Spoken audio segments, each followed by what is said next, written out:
Good morning, everyone, and welcome to Biblical Prepping. I'm Judith Garten, and this is the prepper portion. I've got a lot going on in the kitchen today. I'm doing a number of videos again. I'm really starting to enjoy the fact that I can just do 5 or 6 in one morning, whip those out, then edit them and upload them for you. So let's get started this morning. Already today, over here in the corner, underneath my biblical prepping towel, I've already started a loaf of whole wheat bread. This one for today for brunch is actually Prairie Gold with just a little bit of flaxseed in it and some milk and salt, and that's it. It's a simple loaf of bread. I'll be putting that in the oven shortly, as it has already doubled in size. So we just need to get that into the pan and allow it to rise for the loaf for lunch. I also have over here our dehydrator, which is going to be one of the things I'm going to talk to you about today. I will be doing a quick little lesson on some of the quick ways I use my dehydrator. And then today is a pantry mix. This is the big one. I want to get this one knocked out and out of the way first. Now, you've heard me talk about my Make a Mix cookery books. You can see it here. Pick this up. This is the More Make a Mix cookery. This is the second book. I actually have the cover for this one, so I wanted to show this one first. These books, it's Make a Mix Cookery and More Make a Mix Cookery by Corrine Eliason, Nevada Harward, and Madeline Westover. I have said it before and I will say it again. Try to find yourself copies of those books. Used books are available on Amazon.com, abebooks.com, and I believe the other one is thriftbooks.com. I will put those 3 links in the description below so that you have access to those. The used books are going anywhere from about $6.50 up to $30, and they're very, very much sought after. These books are great because they are completely filled with great recipes these ladies created that are mixes that you can keep just like you would go to the store. Now, what we're going to be mixing up today is a cake mix. I need a chocolate cake mix for a recipe I'm going to be baking today. Now, the recipe I'm going to be making is actually from realhousemoms.com, and it is German chocolate cookie bars. We want to have a dessert. We don't eat them very often, but when we do, we want to go all out. Now, this recipe is large enough to make a big 13 by 9 pan filled with cookies. I'm actually going to be making it a little bit bigger because I don't own a 13 by 9 by 2, but we're going to take at least half of the recipe and freeze it as well for another time down the line. With just the 2 of us here, there is no way we're going to eat all of those cookies. With my Make a Mix cookbooks, they have several different cake recipes in there, but what I found was that they did not have a chocolate cake specific recipe in there for a pantry mix. Now, a pantry mix is something that you're going to mix up all of the dry ingredients and keep them in jars, bags, or containers in your pantry. You can store these mixes anywhere from 1 month to 6 months. And if you remember my cream of anything soup mix that I keep in the refrigerator, now it's not shelf stable, but it is refrigerator stable. I can use that up to 6 months. I'll link to that video as well so that you can check out how to make that recipe if you would like to. It's so simple to do. I don't ever need to buy a can of cream of anything soup anymore. That's what these mixes are for. So how am I going to make a chocolate cake mix that is shelf stable if I don't have a chocolate cake mix? Well, my favorite cake mix is actually one that a friend of mine gave me a long time ago. She was a professional cake decorator, and she gave me this recipe along with her top secret buttercream frosting recipe. Now, this one is called Crazy Cake. It has a list of dry ingredients that you can easily put together in bowls and then plop them in jars and stick them in your pantry. I'm actually a little concerned about this because this recipe might be a little bit too large to fit in my jars. We're going to give it a shot and see how this goes. Now, as you can see here, I have 3 bowls. These 3 bowls are going to be the mixes. 2 are going to go into these jars. Hopefully they will fit all the way. And then I'm going to vacuum seal them with my Food Saver handheld vacuum sealer. I have lids already here, ready to go. And everything is all set. I also have all of my ingredients and measuring tools here, so let's get started. Now, if you've watched my video on my Pampered Chef whisks that I absolutely love, they don't work as well with distributing the ingredients, I feel, as my old wire whisk does. So this is one of the reasons why I have saved my old wire whisk, is for times like this. All right, so what we need to start is our flour. Now, I will include the recipe on biblicalprepping.com. Just click the link down below to the website, and there will be a PDF there for you to actually print out so that you can keep it in your food storage recipes as well. Now, what we're going to do is, I have to adjust this a little bit because we don't use white flour at all in our kitchen. So I will give you both measurements. For white flour, you would use 3 cups of flour. I'm going to use 2.5. And I'm going to place that in each bowl. Here's our 1/2 cup.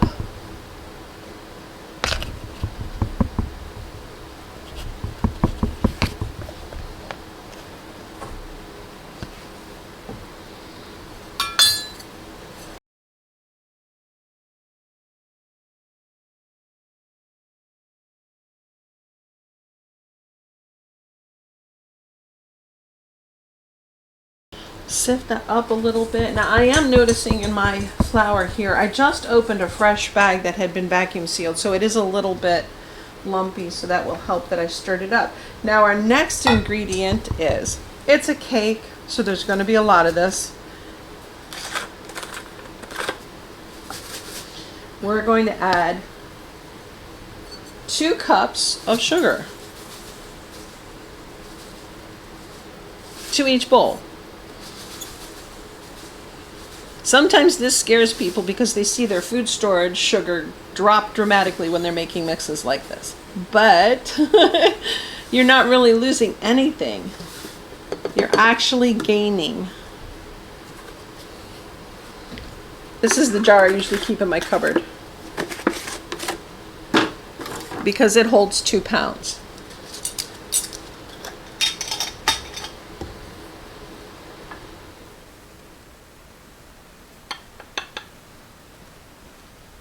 Here's our 2 cups there, and 2 cups in this batch.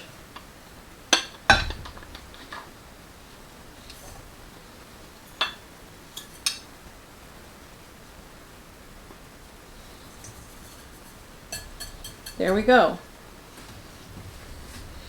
See, like I said, you start to get a little panicky maybe, but don't worry, you're increasing what you have in your pantry as far as what you can use. It's no longer a plain product. This is one of the reasons why I prefer to shop for ingredients rather than prepared foods, because these ingredients can go farther. There are so many things that you can bake with this recipe. You can bake muffins of some kind by using this recipe in the place of a chocolate muffin mix. You can use this recipe as cupcakes, and you can make a few at a time or a whole batch.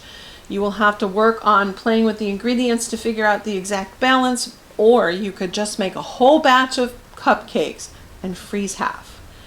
Fantastic recipe. So here we go. We've got the sugar. Next, we need 2 teaspoons of baking soda in each bowl.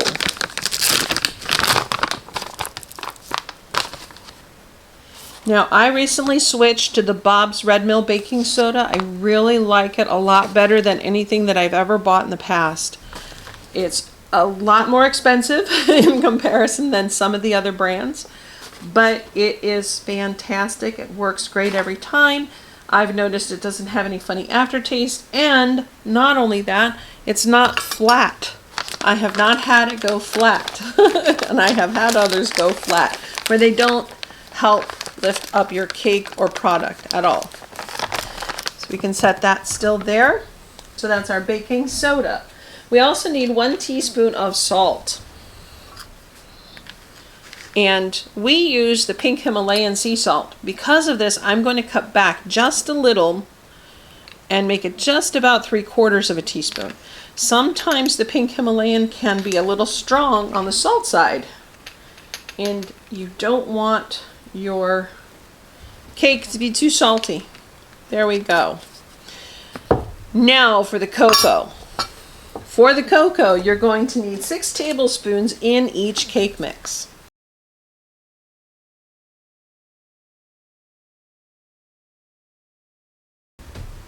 Cocoa's cocoa. I like chocolate. You'll notice I'm not being 100% accurate with my measurements on my, some are a little rounded, some are not. So it actually, with this cake mix, has never affected it. And I like to have just that little bit more.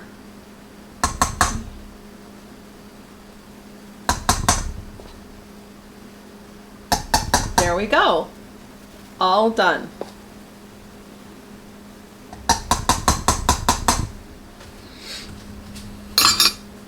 That is all of the dry ingredients. Now comes the easy part, but let me make a quick note. The reason why it's called crazy cake is this is one of those recipes that uses the vinegar to help leaven it. Nice, light, fluffy, and airy.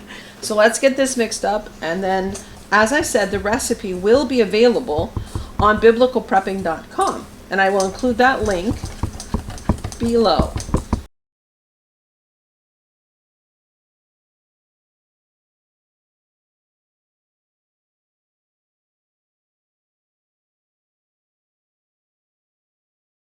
One of the things I like about this particular style of whisk in this product is you can place it in the bottom and lift it up. That helps you to ensure that you have everything evenly distributed. Now this particular bowl right here I'm going to set aside because it is going to become the one that we use in our dessert later. Now it's time to put our cake mix in our jars.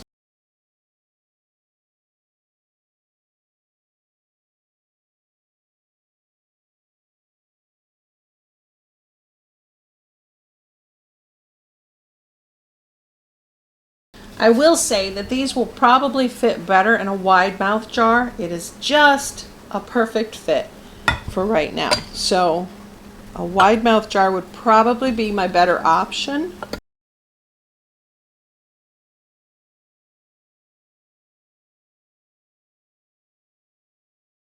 Be careful when tamping. There we go. That's the second one.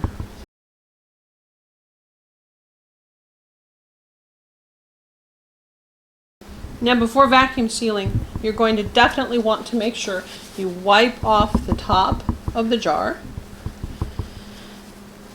And because I had my lids here and they were getting dusty, I'm going to have to make sure that they're perfectly clean as well. You want to make sure there's nothing on the seal.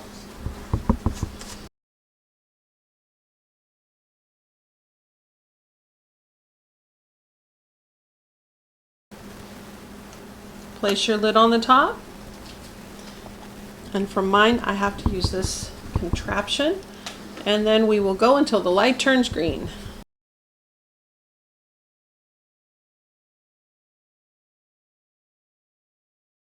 There we go. It is all sealed for the shelf. And what's the next thing you do? Make sure you label it. Crazy cake.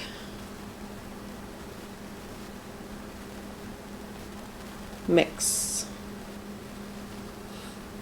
And the date.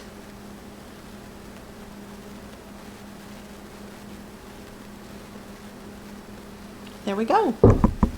That one is all set. Now let's see if we can get the second one to seal. There we go. Now Let's see how, uh-oh, I heard a pop. I don't think the lid's sealed. Nope.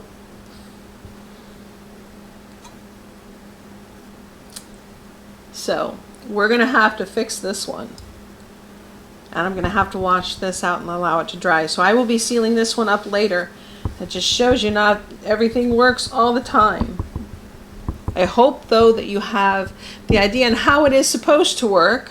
And I hope that you will use this recipe to build up cake mix recipes and easy mix recipes in your pantry.